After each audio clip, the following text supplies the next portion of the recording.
Hello there, Big Benedict here. We're playing God of War 3 Remastered on Chaos difficulty, and this is my Pain Plus guide and walkthrough.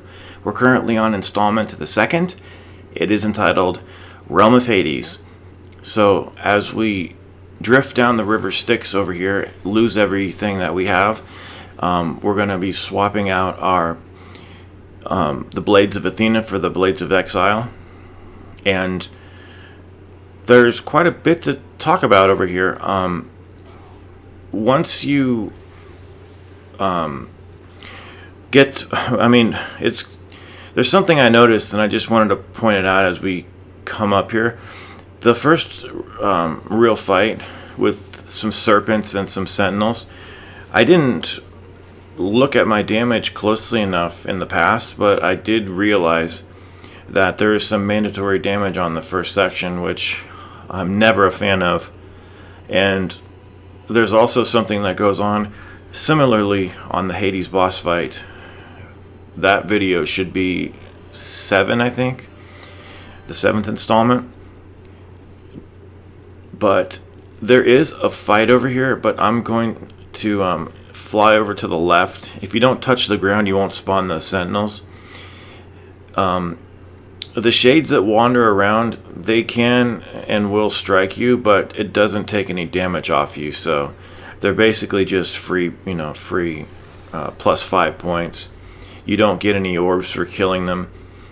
This is just a goddamn gorgeous level, though, to be honest. But ram-whoring order of the day over here. But yeah, I did want to mention what goes on in this area over here, because after you cross the chain and get to the other side, you see that chain there? There's a fight that I was talking about, the first fight of this level, and what happens is the Gorgon serpent rushes at you in a scripted sequence where you can't move and she just grabs you, and then you're tapping shoulder buttons to free yourself, right? Well, the great thing about that whole process of tapping the shoulder buttons after you get grabbed by the Gorgon serpents. Now, there's two types of Gorgons in this game. This is standard God of War 2 Gorgons, and then in this game they're called the Gorgon serpents. So it's a beautiful thing that happens once you get grabbed by the Gorgon serpents. You do the QuickTime event and you don't take damage. And you probably say to yourself, well, yeah, of course, that makes sense. Why would it be any other way? Well, there are times in these games where you're asked to do QuickTime events, you do them successfully, and then you walk away with damage, and it's really irritating. And it's going to look like she takes off some damage from me from the grab, but actually you probably won't be able to see it unless you're on a desktop and you can put the picture really big. But there's going to be a tiny little sliver of health that comes off me prior to her jumping on me and grabbing me.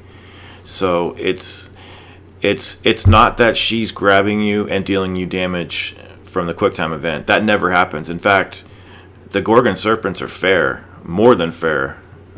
You never take damage as long as you tap the shoulder buttons.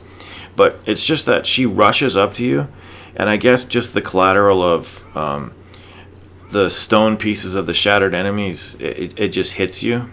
But I'll point it out, and I'll try my best to pull up my HUD as fast as I can so you can see that I did take a little bit of damage. It's right over here, in fact. So I just wanted to make sure that people don't confuse what's happening over here, because it happens so quickly. It's just a wonderful thing.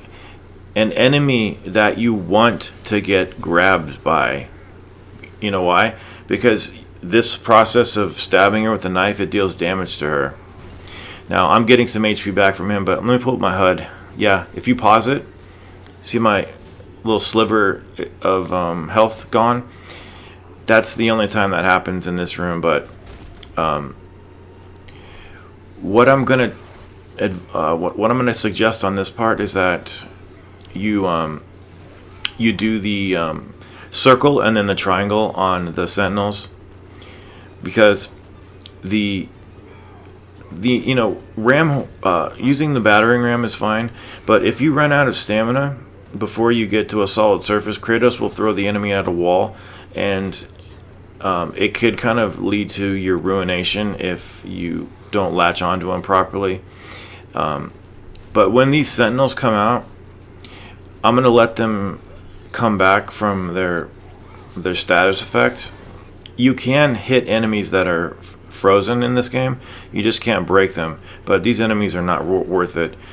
You need to stay at the far away as you possibly can from the serpent, because her tail swing comes far and wide. If anything's going to catch you out most of the time, it's that tail swipe. So that's what I do. I grab and execute these guys because they don't look threatening, but they have a grab, and if they grab you and you don't get out of the QuickTime event fast enough, you take damage, and it can really, anytime that you lose control of your character, any number of bad things can happen. I'm personally thinking of the endurance fight where that often would happen. But I think even if just one of the sentinels grabs you, or the sentries, excuse me, you still take a little bit of damage. And I'm talking about such a slight little sliver that you have to really put your eye very close up to the screen to even see. And I just noticed something too on the Hades boss fight, because even though I've done him, I am coming back to that boss to no damage him. I've almost done it a couple times now, and I can and I will do it. But a similar thing happens, and I don't like it, and I'll let you know what that is once we get to the fight. I mean, we're not even close to it, so it doesn't matter right now that we need to talk about it. But here's Prometheus over here, and there's, I think, 3 occasions in this game where you fight the Cerberus mongrels. These ones down here.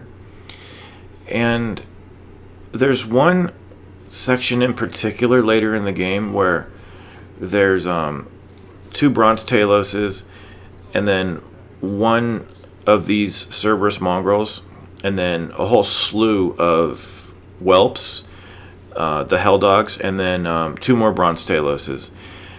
These enemies don't have much HP. Even on level 1, it's not going to take you very long to get the circle over them. But on that particular section, it's the 3rd and final time you encounter bronze taloses. You really have to get on the mongrel so that you can mount him and kill the dogs. We'll talk about it. It's like 30 installments from now, or 20 installments. But on this part, you can fly all the way over to the left and get a super plume on him. You're not going to always get the chance to do that, though. So what I would highly recommend is that, since the square attack is so weak in this game, you always want to be starting your combo with, and even if you're not doing a combo, triangle. Triangle will get this guy put down as fast as possible. And be really careful about doing triangle, square, triangle, because you can hardly ever get that one off. Just to avoid the fireballs. But did you see that? Not too much life, right? But there is a moment later in the game where you get like a certain amount of time, like 30 seconds, before all hell breaks loose in this room. So if you need to practice that enemy, you can go to the combat arena and practice him. And what I would recommend is that you get familiar with the timings for his parries, because you always want to be parrying that particular enemy. It's not such a big enemy that it doesn't get staggered after you parry it. You always want the parries on him so that he can get staggered and you can do more damage more quickly.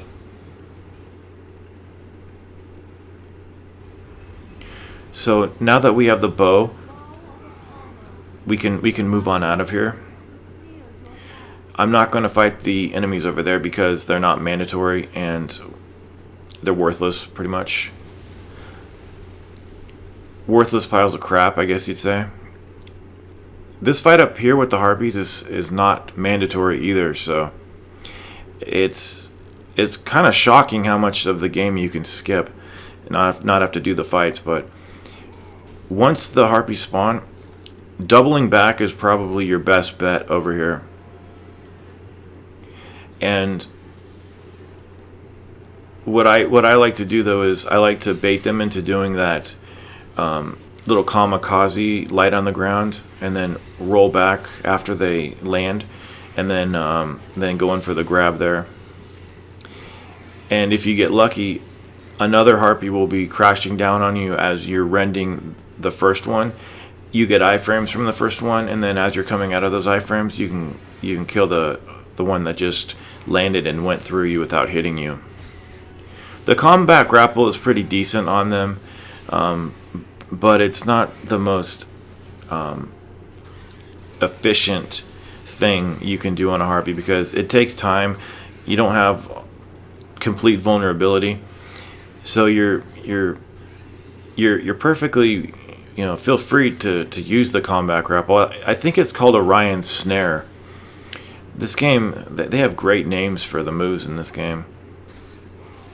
But can you believe it? You can just walk past this fight. It's crazy. I think the reason though that I think that it's shocking that there's so many fights that you can just skip is because it never enters my mind to skip fights because the combat is so fun and involving that I just enjoy playing the game for what it is.